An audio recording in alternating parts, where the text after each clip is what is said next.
or call the CPA hotline on 227-0979. Protect children now.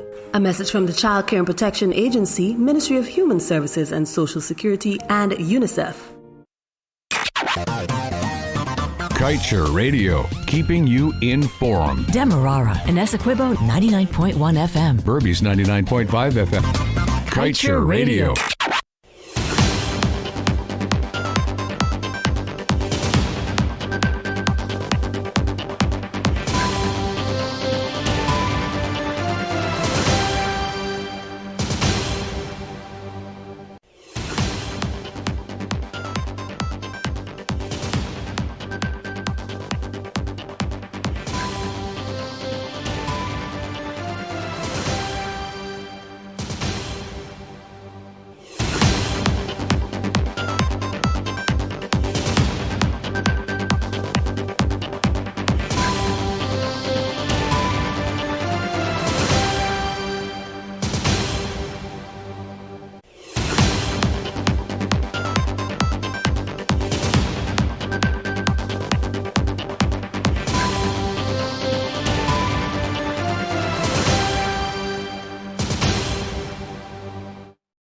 Good day. Welcome to your news at noon on Kaieteur Radio. I'm Kevin Smith.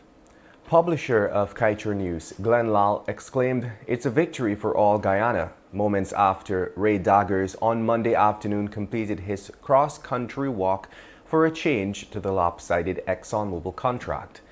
Daggers walked a total of 202 miles from Mollison Creek, East Quarantine Berbice, Region 6, to Charity on the Essequibo Coast, Region 2, within 12 days.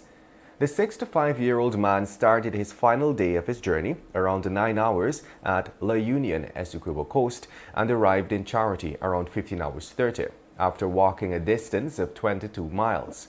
As Daggers walked into the Charity Market Square, school children came out to greet him, and scores of Essequiboans who accompanied him on the final leg of his journey applauded him with cheers and chants.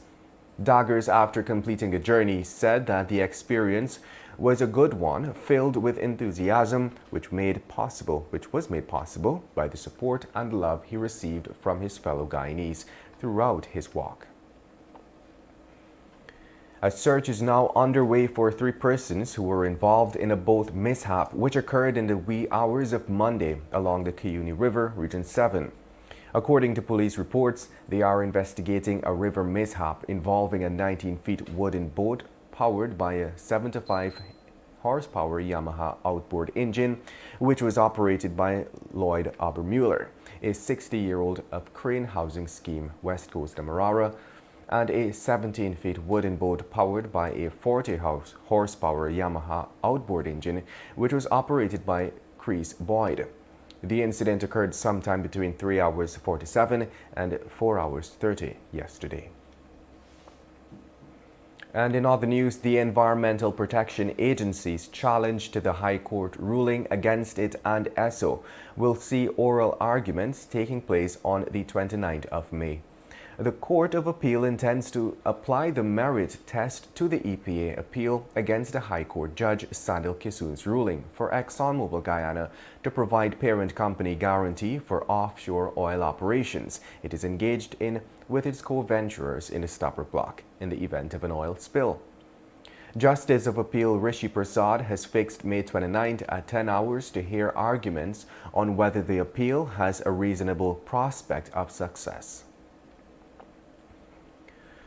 Police in Region 7 are investigating the fatal stabbing of Reynold John of Maruka Village, Region 1, which occurred in the wee hours of Sunday at the Chinee Creek Back Dam located along the Peruni River. According to reports, it was revealed to investigators that John and the suspect are known to each other as they work in the same area.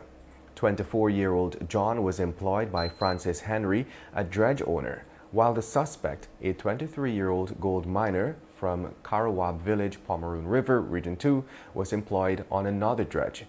As investigation into the fatal stabbing continues, the suspect remains in custody at the Bartica police station. The Ministry of Education is poised to benefit from a $5 million grant from the Global Partnership for Education with Management for management of the funds provided by the Inter-America Development Bank. The grant will go towards strengthening instructional and cultural leadership across several schools in an effort to help ensure the successful transformation of Guyana's education system. The specific objectives of the program are to strengthen school and district leadership and improve sector management.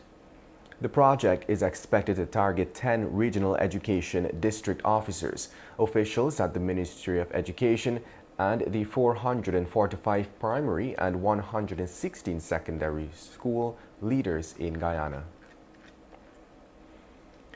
And now let's tell you, the Guyana Police Force on Monday issued wanted bulletins for 2 suspects believed to be involved in the home invasion at Block 22 Wismer, Linden, that left 2 persons dead and 1 critical.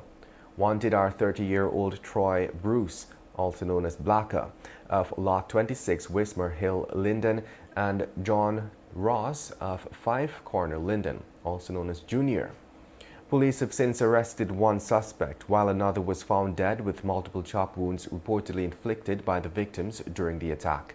The suspect, who is yet to be identified, was found in an unfinished house in Block 22 Wismer, Linden, lying naked on the bathroom floor with multiple chop wounds about his body. And the Guyana Police Force is seeking the help of the public in identifying the family of Ralph De Castro, who was killed in an accident on Saturday, May 13th on the Monrepo Public Road, East Coast Demerara. The accident involved a motor car owned and driven by a 41-year-old female resident of Enmore. Enquiries disclosed that around 19:30, the woman was proceeding east along the northern drive lane of the northern carriageway when she allegedly saw a man suddenly walking from north to south across the road into the path of her vehicle. And that does it for your news at noon, but before we go, we have to close things off by being a little blunt by turning the pages of today's Kaieteur News to page 7.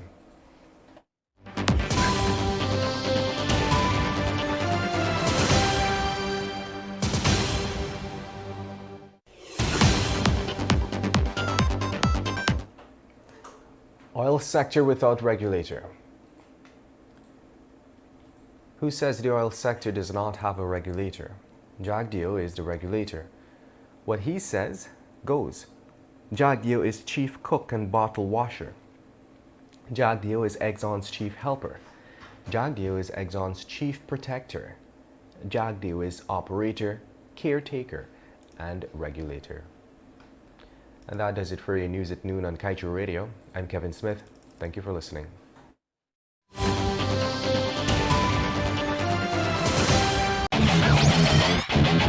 Want value for your advertising dollar? Then place your ads on Kaieteur Radio's newscasts. Streamed live on 6 different mediums, reaching hundreds of thousands.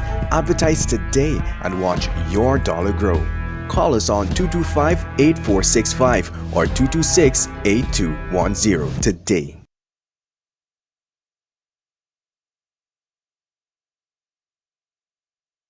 Kaieteur Radio, keeping you informed.